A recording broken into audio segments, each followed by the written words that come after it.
Hello everyone, it's Lucky Gardenia dashboard confessional, but I'm not in the car. My hair's kind of wonky and Hazel would not be denied. I tried, let me see if I can get this crazy hair. I tried taping in the car and then I abruptly had to end because I had to go in for my hair appointment. So came home and tried to find a place with enough light to do this. And unfortunately, it's in my bathroom. And Hazel is saying it's time for dinner. So this is going to be brief, but this is Hazy DeMazy. Yeah, Miss Hazy. So I don't know how long she's gonna let me hang out here, but I just thought I would finish up and not leave it on such an abrupt finishing because I didn't even get a chance to say peace out. But given that Hazel is sitting here with me, it's probably going to be short. And Mister's down there wondering why is Hazel having all the fun. But I just can't get it together today. Went down? Okay. Then it took forever to get the tripod set up. It's just a mess. I'm just a hot mess, guys. And I probably sound like I'm in a wind tunnel or going through a time machine or something. But I just thought I would say sorry for the abrupt end of the other video. I didn't really talk about anything of substance. And now Aster is trying to get my attention. He's probably going to knock over the tripod. I'll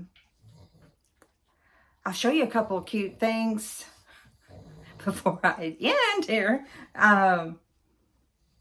One, the best news ever, I made it home safely, except I left my zebra bandana at Laura's house. So gonna have to pick that up in a month. But I thought I would show you the shoes, the cute shoes I had on to match my zebra bandana. It's my Chucks, my Converse. See if I can tie the shoelaces together so they don't get get lost. But aren't those the cutest thing? Little tigers. So I guess I could say the zebra tiger bandana. But anyway, you wouldn't have gotten to see that in the car anyway. So yeah. Yes, I'm 64 and a half and I wear Chucks. Yes. Doc Martin combat boots. Yes. I'm that gal. Anyway, I think in the last video that I did, this is one of my sweet pug's rabies tags. So guys, I don't have rabies. And I put it on this Brighton necklace to jazz it up a little bit. But I think I told you I was trying to find something artistic, dealing with fibers that I could do with my hands since I have arthritis. And I came with rug hooking. And yes, I'm the happy hooker. Anyway, there are two great channels that I highly recommend. One's called Ribbon Candy Rug Hooking. And that's with Deanna. And she is fabulous. And she is quirky and fun and all the things that I love in the world. And she sells kits with, you know, everything in them. Of course, you'd have to get a hook and some type of frame. But she's got a very involved community. I highly, highly recommend her. And then also Deanne Fitzpatrick up in Canada has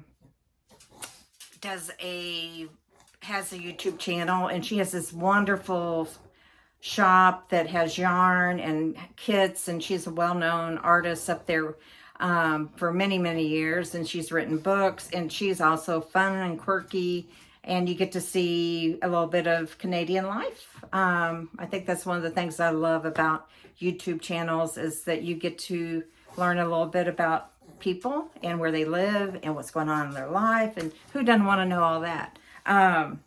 But I finished I actually finished, guys, my first rug hooking project. Now, I probably did it 3 times over because I was self-taught other than what I saw on YouTube. And it was a kit. But in that, I will finish it off. It will be cut and rolled in either, it'll be bound to the back. And I did have my cousin's wife ask me, now Diane, that's not very big. What would you do with that? What in the heck would you do with that? It's too big for a pin cushion, that's for sure. But if you look at Deanne Fitzpatrick's videos or her shop, they do like these reverse frames where you it's kind of like a shadow box. And it's just putting a border, black or white, wood border around the completed project. And I just love this. And I'm glad that I pushed through, and I don't know if anybody else is like me, that it's uncomfortable starting a new project where you don't know what you're doing, you don't have the skills, it's not going the way you want, and you just like to enough with this. And for one, I spent money on the kit, and it's like, my grandmother Dag is up in heaven watching me saying, you better finish that. Well, I have finished it, and I have also bought the supplies to learn how to dye wool, and hopefully that will help save money. And I bought some already drawn out patterns on linen, and it's not the linen that we wear for our clothes. It's more durable. And I think when my grandmother was a rug hooking back in the day, they probably used burlap. I don't know that they had linen, but the life expectancy of burlap is not good. So I go with linen. And I also, yes, I'm going to tell you that I took a leap of faith and ordered one of, I'm not going to say it correctly, anyone from Canada. It's a Chatty Camp frame. And you can either order it on Deanne Fitzpatrick's website, or she also has a Etsy shop. I think it may be cheaper to order it on her site. I'm not sure. But it took a little bit, of shipping. Of course, it's that time of the year. And frankly, I just wanted it by Christmas. I'm kind of like my dad. What do I want for Christmas? And I get it for myself. And Hazel said I could. She did. Didn't you, Hazley? Yes, she did. So I got that, and I'm still learning how to do it. And there are different size hooks, and there's different kinds of frames you can use. Well, Hazel, you want to come back up here? Oh. We'll see if she lasts. Sorry for the shaking. Hazel's Tater 1, Mr.'s Tater 2, and since my back has collapsed and my ribs are on top of my hips, and I no longer have a waist, I'm Tater 3. So, just dealing with how do I style my clothes with a body that doesn't resemble what it used to be. And I have to tell you, I have to go into the arthritis doctor about 4 times a year. And I hate being weighed. And I had gotten on that Effexor, and 3 months put on more weight than I want to imagine. And I guess the good news is he made me weigh, and I found out about it and I got off it immediately. But when I was having a little breakdown, as the anorexic will do, he says, well, you can, I told him how I just, really did not like looking, planning or knowing I had to go to the doctor. And, of course, I'd try to find the clothes that weighs the least and not eat and all that crazy stuff. And he says, well, you can decline to get weighed. And I'm like, what? I've been coming to you since I was 7, and I'm just now hearing this. And isn't this a cute little watch? First time I'm wearing it. Anyway, it's ceramic, so I know it's not very sturdy. But since I'm not out and about that much,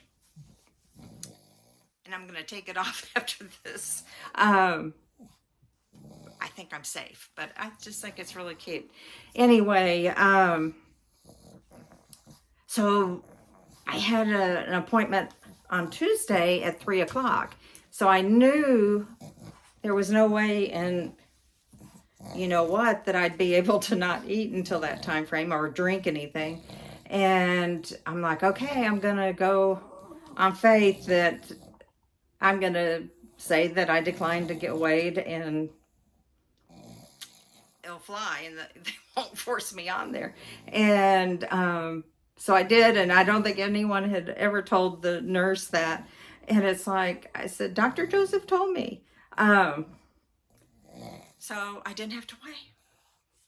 So it's going to take a while to get the weight that I put on. I may decline to get weighed next time. It may take me a full year before I'll get back on that scales. But I'll know by my clothes that I've lost weight, and that's when I'll get back on. I'm like, it's not going to do me any good to get on there. It's just going to upset me. It's not going to be a good thing. And I think a doctor needs to take that in consideration, given my past history, and that the anorexia came back in 2019.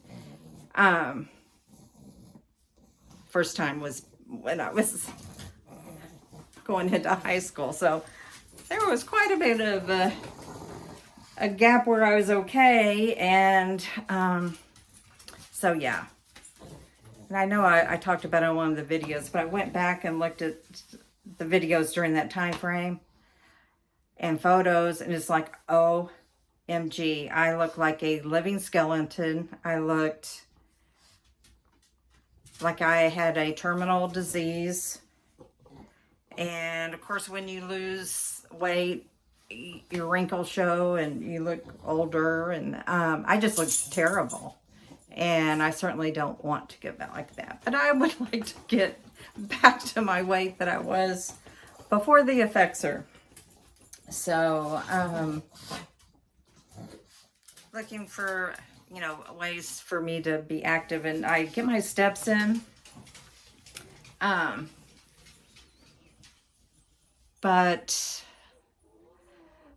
I want to do yoga, but I know with scoliosis, I didn't realize that you can really end up making things a lot worse quickly.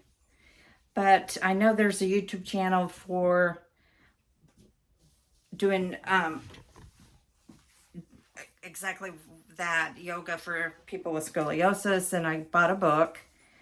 But I actually need someone to look at my backbone and kind of draw out which way everything curves, because you need to, I know this is, I think, the concave. I'm kind of catawampus this way. But I think there's also a curve at my neck, because if you look, these little collarbones, whatever, aren't I'm off center. I'm off plumb.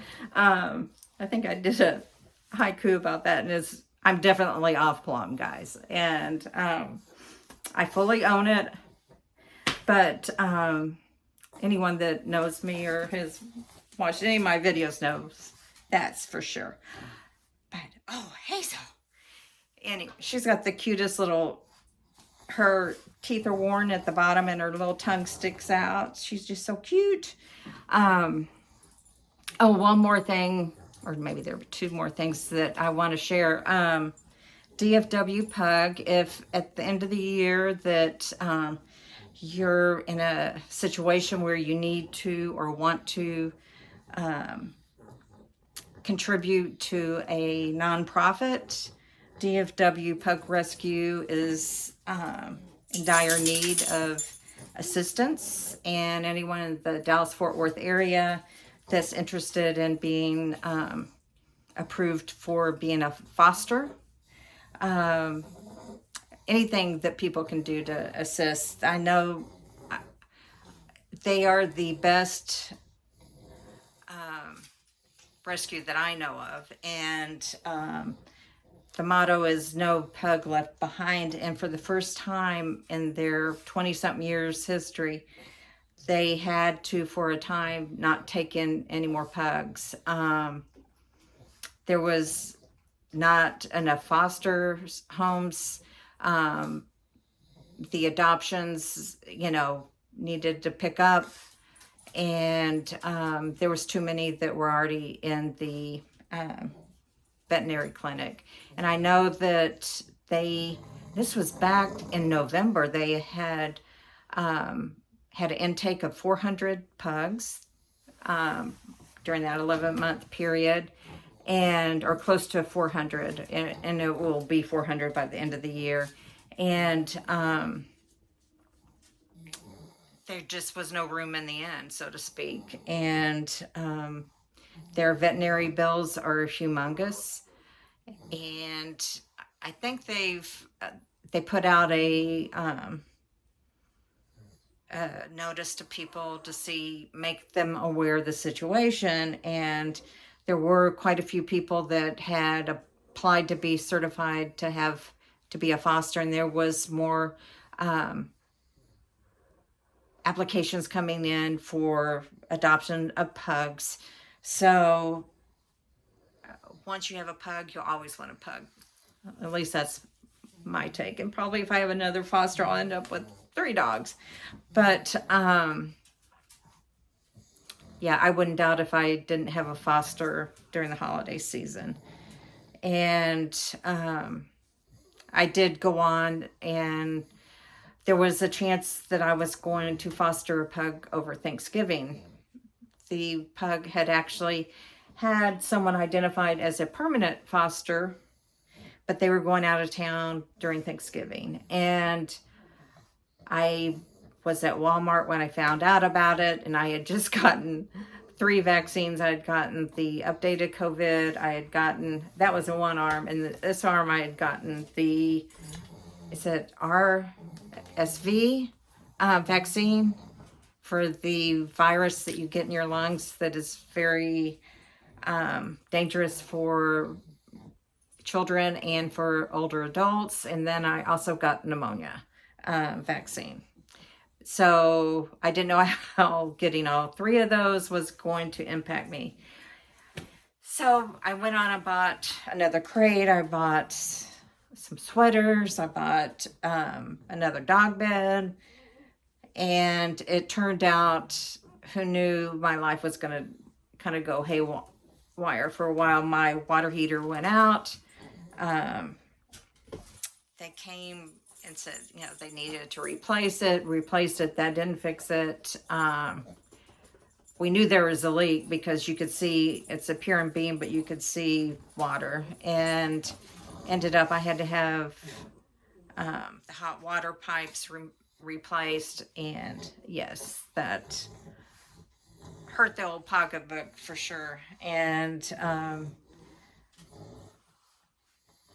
yeah, it was, I had to put on my big girl panties and just handle it. And, there's just some things that just happen and you just have to take care of them.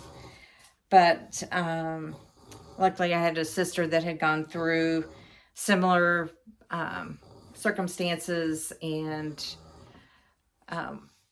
so I wasn't totally alone walking through that. Before I get off, how about them Cowboys? They are, I'm a supporter 100%, 110% for Dak Prescott. He is my guy, and Coach McCarthy is my coach, and I couldn't be more thrilled with how they're doing. And they're not perfect. It's still growing. They've got a new system, but boy, they've got some exciting games, and I don't know how it's going to turn out. I think they just have to win one more game, and then, sorry guys, they'll be in the playoffs. And I think that's the first time since the early 2000s where they've made it to the playoffs 3 years in a row. They've made double digit, they have, on the winning column, at least, well, for the last 2 years, it's been 12. So we don't know what it's going to end up. It's got 4 more games, although 3 of those are away. And I got to get rid of that message. And so fingers crossed. And anyway, don't know who you're pulling for. Would love to know. And there's some diehards that feel like if you don't win the Super Bowl, then it's a wasted season. And I think that's utterly ridiculous. Yeah, it would be nice. Not everyone. Obviously, there's 32 teams. Only one can win. So well, I'll take what we can get. And they are exciting. And they are just growing as a team, and I'll be sad when the season's over, that's for sure. What else was I going to tell you? Oh, I'll end with Isabella. Went to her school program, and just winter or whatever Christmas program, and she was just adorable. And she turned 3, so she's not scared being on stage. And she had her whole posse, her entourage, in the seats watching her and filming, and it was exciting. And then the next night I babysat, and Robin told me that she had told her that Birdie was coming. Birdie is me. And she's like, Birdie's coming to see me? She's coming to see me? And I mean, if that doesn't warm your heart, I don't know what will. She's just adorable. You know how grandmas are. I think her normal bedtime's 8:30, and we were up, I think it was 11:30. She just wasn't, I think she had a really long nap, and she wasn't having a meltdown and didn't want to go to bed. But we got teeth brushed and jammies on, and I finally did get her in bed. It was so funny. I'd given her a bedtime book with stories, and they were all Disney. And Robin had said, Mom, they're supposed to be 5-minute stories. And she's like, those stories are so long. And I'm like, yeah, whatever. But then I'm sitting down reading, and my eyeglasses weren't strong enough. I'm like, Isabella, I may have to put on 2 pair of glasses. And she's like, why? And so some of it that I couldn't read, I just made up a story. And they are really long. But guess what? She's getting another Disney nighttime book, and it's Christmas stories. So don't tell Robin. But yeah, got that. But I thought that was too funny. Robin was very accurate. The dogs are saying it is, you know what time? It's meal time. They don't know that word. Anyway, I hope you all are doing well and celebrating the holidays, no matter what you're celebrating at this time of year. Anyone that saw my house, my pictures on Facebook or Instagram, I think I had 6 trees or more up last year. And this year I just thought, I just don't have it in me. And then I decided, okay, I'm going to bring in, I brought in 4 boxes, and one was the pink tree that was in the dining room last year, and I put it in the living room. And another one was just a little 4-footer, and I have that over in the living room by the book cabinet and the sofa. And then I have in the dining room, I have the silver tree, and it's totally different. I'm one of these people, very unconventional, and it's my Frida tree, and I've got all kinds of Frida stuff, and I've got artwork from Isabella that I put in there, and Frida had monkeys, and she had black cats, so I had Bunnies by the Bay black cat that went into the tree. They're not ornaments. These are things that I just wedge in there, and actually it looks pretty good. And it's pre-lit. All the trees are pre-lit. And then the tall pencil one that was in the butler's pantry is there, and I've got very unconventional things stuck in there. So at least it's pre-lit. I can have little bright lights and feel the holiday spirit. And sometimes you just abbreviate whatever maybe you did from last year if you're just not up to it this year. So I'm wishing everyone a happy holidays. I think Rob and Carlos and Isabella and I and some others will probably be in more than one car, are going to go to some big light thing. And I think you pay by carload, but you can get out and you can do some activities or something. So I think that's coming up. Did the Fort Worth parade. I think I've talked about that before, but had the best time. And I've got some great pictures of, they had some, the big floats, kind of like they have at Macy's. They had Ernie from Sesame Street. They had Big Bird. I think they had Cookie Monster, and they had a Nutcracker is what I can think of right off the bat. And watching that Nutcracker go underneath one of these, downtown Fort Worth has like a walkway in between 2 buildings over a street, and they had to like lay them. It was hilarious, but I'll try and upload some of those pictures to Facebook and Instagram, and so if you want to check those out. Anyway, enough of me sitting here and my unusual videotaping environment, and just wanted to finish out the other video. So anyhow, I'll do it right this time. Peace out.